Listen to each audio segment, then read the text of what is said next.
Hi, good afternoon, good morning, whatever time it is you're watching this. Welcome to the wow moment for First United Methodist. I'm Marshall Morgan. I am one of the new members of the combined congregation who came over from Christ Church. I wanted to first of all say thank you to all the first members who have welcomed us so graciously and made us feel so welcome and so at home. We are very thankful for that. One of the things I want to share with you today is that you may not be familiar with what all went into getting us to where we are now, 4 months into our new merged congregation. We went through a lot of prayer and discernment over months and weeks and years to get us to where we are. And it's not to say that it wasn't without a few tears shed along the way and some anxiety about leaving the familiar of what we were accustomed to, the familiar of doing things the way we've always done them, the familiarity of a new building or the nice building that we were in. And we also spent some time wandering in the wilderness, so to speak. So we have finally landed and we are very thankful. And the point I wanted to make today is that we didn't come this far to drop back into a level of a new familiarity to where we would not move forward.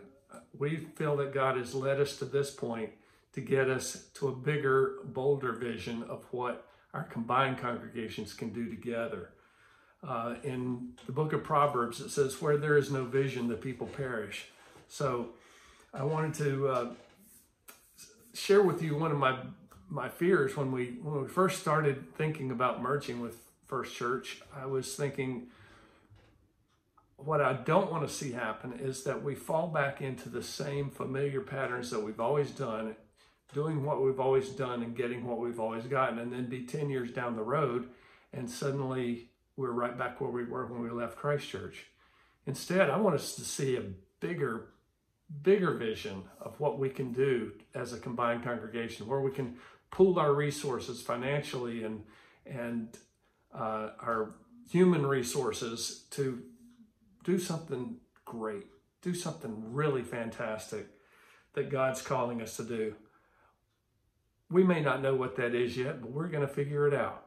As Mark Pierce said when we were having our meetings initially with our transition teams, he said, First Church made a decision a long time ago to be downtown for good. For good. Won't that be awesome?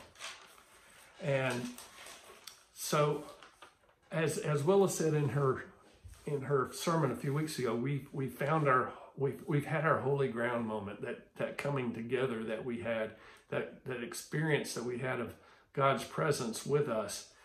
And now the question is, what are we going to do with it? As she said in her sermon, there's some questions that we need to ask ourselves. What am I being called to do? What are we as a church, and what am I individually being called to do? And what do I need to do? What do I need to change in order to make that happen?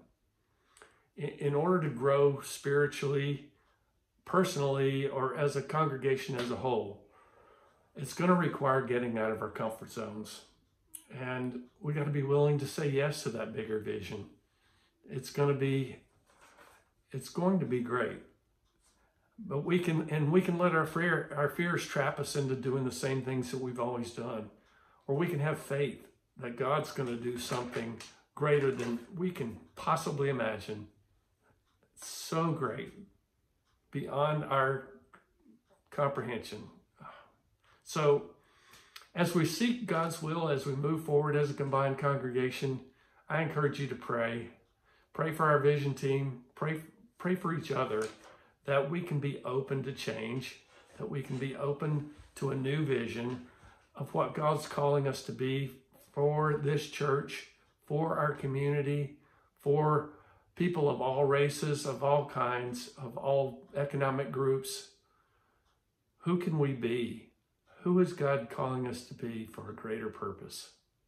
Won't it be awesome? Peace be with you, and have a wonderful week.